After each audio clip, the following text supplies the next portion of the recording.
Gente, eu tô aqui com a pintora mais importante do movimento modernista, a amante das cores vivas, das paisagens brasileiras, a pessoa que fez a obra mais icônica já produzida no Brasil, a garota do Abapuru, Tarsila do Amaral. Ai, Tarsila, muito obrigada pela sua presença aqui. Eu tô nervosa um pouco.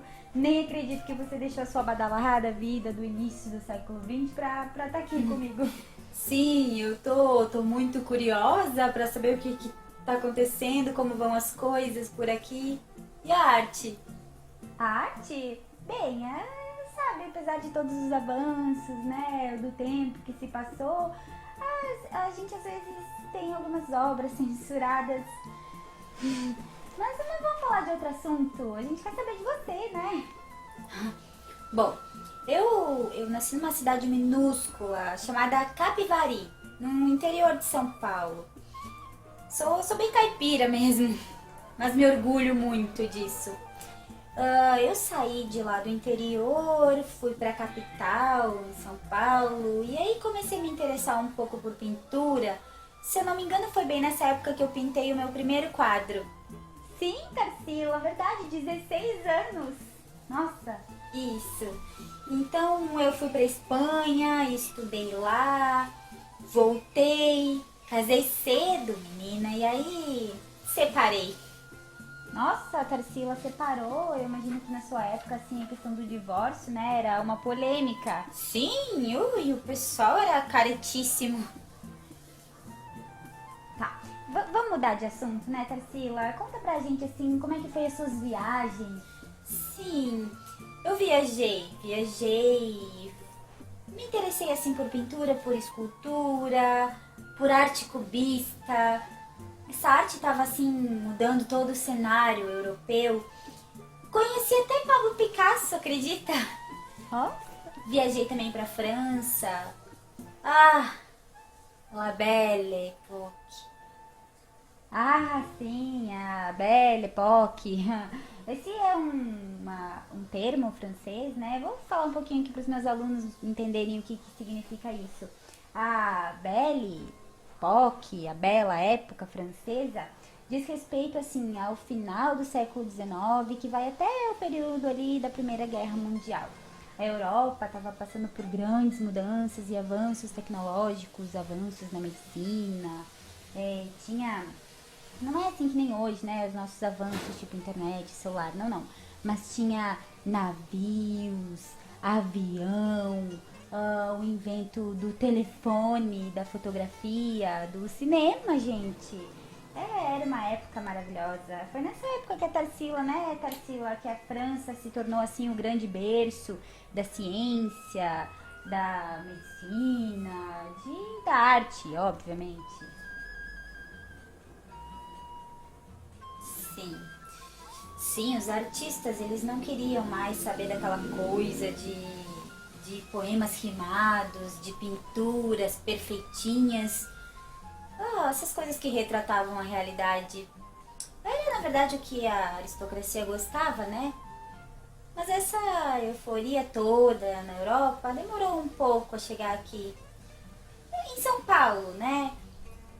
Porque a cidade já estava acostumada a todo o crescimento da indústria de São Paulo, fez com que as pessoas saíssem das zonas rurais e fossem morar na cidade, né?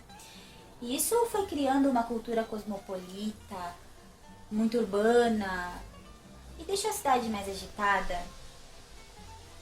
Sim, então a cidade estava assim mais efervescente na cidade de São Paulo, devia ter um monte de balada acontecendo, um monte de coisa na cidade, isso? Não. A sociedade na época era muito conservadora nos seus costumes, sabe? E as ideias demoravam a mudar. Por isso nós, os artistas, sabe, a gente estava procurando uma outra forma de se comunicar. Ah, entendi, Tarsila. Então essa história assim do realismo, das obras retratarem a realidade, já não estava mais na moda, né? Isso, a gente queria mesmo era quebrar esse rigor de mostrar o real, sabe? A gente queria fazer pinceladas soltas, Mas aí o clima também na Europa começou a mudar, teve o baque da Primeira Guerra. E todos aqueles avanços tecnológicos de repente serviram para aniquilar cidades inteiras. E aí aqui no Brasil a gente começou a voltar um pouco mais para dentro, sabe? A gente queria saber como que tava a nossa própria cultura, o nosso próprio país. A ideia era valorizar o que era nosso, sabe? Eu na pintura, claro, mas outros escritores também queriam essa, sabe, essa originalidade brasileira. Nos textos, uma linguagem coloquial, gíria, humor, regionalismo, linguagem popular. Ai, eu vibro quando eu ouço essas coisas. Ai, eu também vibro, Tarsila, a cultura, Viva o caráter ao nacional. movimento antropofágico. Viva o movimento antropofágico! Tarsila, assim, conta pra gente como é que foi essa história do movimento antropofágico. Quem teve essa ideia? Como aconteceu? Esse termo antropofágico, significa o ato de comer partes humanas. É um ritual indígena. E, bom, poeticamente, a gente queria era comer toda aquela coisa da cultura europeia, que era o movimento moderno que estava acontecendo por lá. Nós queríamos comer, mas digerir e colocar pra fora o que fosse realmente brasileiro, sabe? Nossa, muito bonito isso que você falou, Tarsila. Inclusive o seu quadro, né? O Carnaval em Madureira, que colocou a própria Torre Eiffel em pleno carnaval. E depois teve o seu quadro, né? O Abapuru.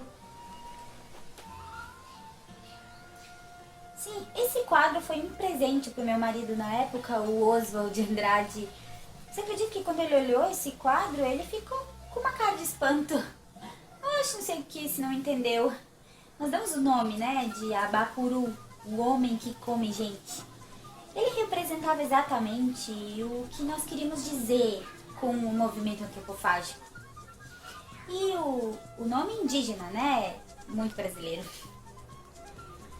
Muito brasileiro. Tarsila, eu queria tirar assim, uma dúvida, porque né, o ano de 1922 foi um ano muito importante para o Brasil. A gente teve assim, a comemoração do nosso centenário de independência política, vários movimentos né, da classe operária, a fundação do Partido Comunista Brasileiro. Mas assim, da Semana da Arte Moderna, eu tô sabendo de uma fofoca aí. E a verdade é que os cafeicultores, né, e a grande elite paulista foi quem financiou o pagamento, inclusive, do aluguel do teatro, né, para expor as obras. Sim, Conta isso. eu não vou negar que o patrocínio veio em boa hora. Nós tínhamos música, arte, literatura, tudo isso estreando um novo cenário na cultura brasileira. E até então, o Rio de Janeiro era o único polo cultural. E depois da semana de 22, tudo mudou. É verdade, eu vou concordar com você. Era realmente assim, muitos artistas, inclusive, que estavam né, na Semana da Arte Moderna, o Vila Lobos, né? O próprio Manuel Bandeira, Euclides da Cunha, Oswaldo, né? Mário de Andrade. Sim, Você não estava. entre vaias e aplausos, os modernistas entraram para a história do país. Sim, com certeza entraram pra história. Bom, muito obrigada, Tarsila. Eu te agradeço muito você ter feito e participado dessa entrevista aqui com a gente. Um beijo, querida.